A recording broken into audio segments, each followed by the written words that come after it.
That's farmer, friend, singer-songwriter Lyal Strickland. And that's farmer, friend, and jack of all trades Chris Horn. And we're those Tastebudguys.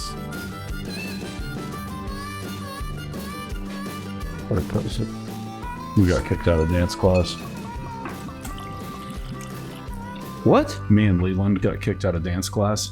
By your wife? Yes. She's inherited my moves. Man. Whatever. This is the stuff you guys get privy to when you watch from the beginning. Before I was eating beef stick. Where else would you watch it from? I don't know.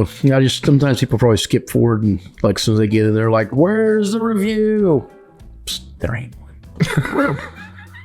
We've never done a single one. There's no review.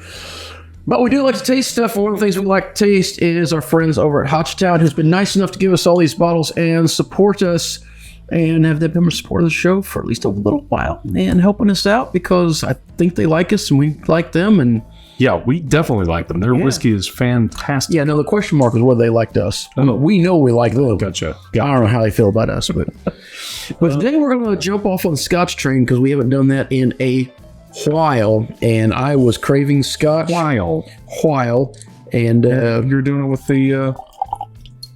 Just throw that in there, huh? Jealous, huh? Well, no, I have mine right here. I just thought I might get some notes before the beef stick added to it.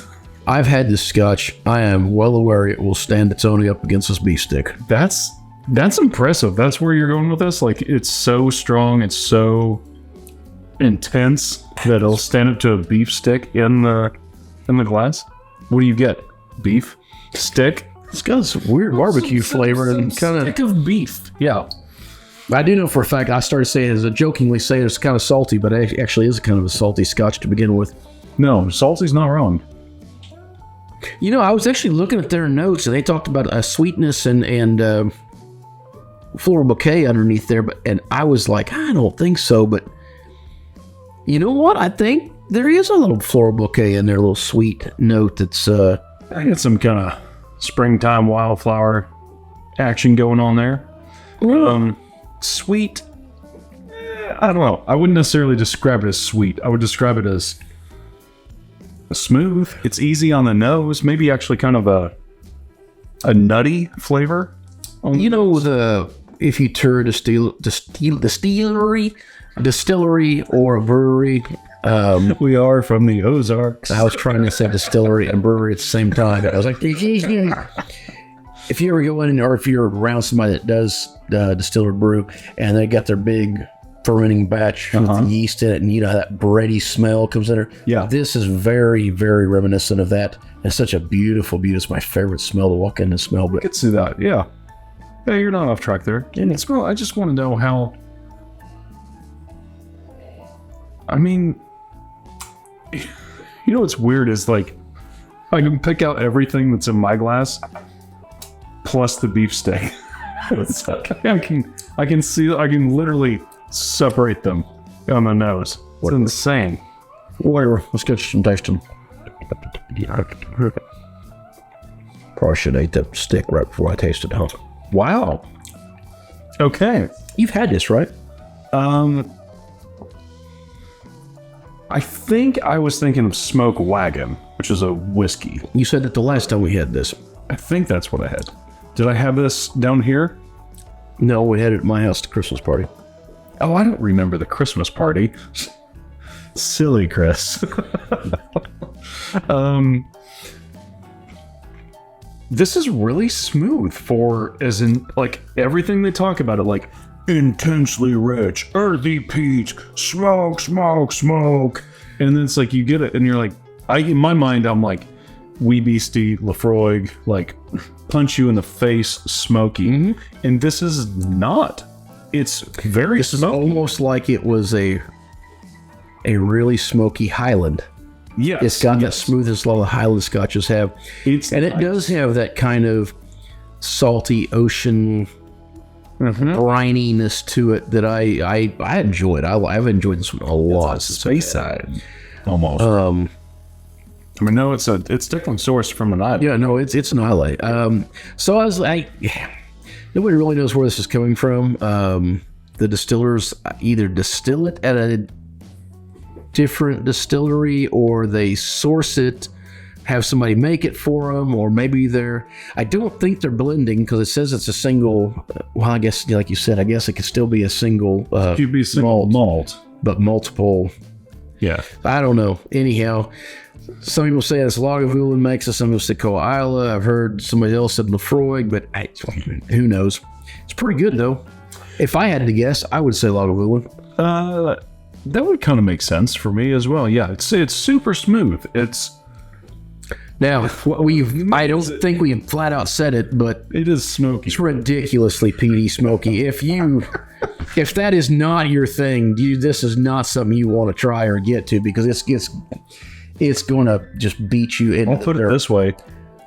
Like, regardless of what we've had tonight, a one sip of this is enough to make my wife go, "You've been drinking. Are you okay to drive?" And like, it doesn't matter. It gets, especially if you have a beard or facial hair, like this smoke is like campfire level smoke. Yeah. But what kicks me is that it's so freaking smooth. The burn there. It's a high burn, but it's got a nice dissipates, and then you're just like, yes, I will take this. This is smooth and nice. You get like the char parts of your barbecue. You get that up front. You get all that smoky, that char, that darkness. But if you kind of get past that for a second, there's some nice floral, like orange peel, like a nice bouquet under there. It really is pretty pleasant. I mean, honestly, their description's pretty spot on. Sea salt and spice. Yeah. You know, for those with an appreciation of heavy, earthy peat and intense smoke and notes of sea salt and spice. Yeah. For once, I just have to agree with Ken. Yeah, 100%. Pretty decent stuff, and honestly, one of those that doesn't have the big like provenance of like, well, I'm a Balvenie, well, I'm a McClellan, all this stuff. It's just, we don't know where it came from. It could be a Balvenie or McClellan. Well, exactly. That's kind of what's nice about it. Bringing Scotch to the masses without bringing crap to the masses. Yeah, and honestly, in Scotch, I'm looking at you. I thought this felt like a marketing ploy, looking at it, Smokehead and skull. Yeah, I'm like, this is probably not going to be good Scotch. That's pretty tasty. I'm pretty happy with this. Again, if the Islay and the peat is your thing, I would probably suggest giving it a shot if you have the opportunity to do so. I believe this one was around $70, if I remember correctly. Bring a price for a Scotch. Yeah, so it's up there in that starting to get expensive price point, but not so terrible you can't get it. And I know they've got several other styles as well. You might want to give it a shot. It's the only one I've ever had at this point, but I'll be getting another one. I think I would too. I want that green can. I don't even know what it is. I want the black and purple one just because it looks cool. Oh, and that's something. It looks cool. All right, until next time. Whether it be the Scotch that you're oddly surprised by how smooth it is, even though it's really, really strong. The flavor cage match between the Scotch and the beefsteak. Yeah. The Tastebuds clothes you're wearing that you get at those just tastebudguys.com. The weird meeting. Grab a buddy and try something new. I don't know how to drink them. Stick it. You go stick it in your nose and poke yourself in the eye. Guys, ignore him. Don't worry about him over there. What I need you to do is, without him knowing, look at all the stuff down below. Give some thumbs up and likes. What are you doing? Nothing. We're good. Oh, and don't forget our sponsors.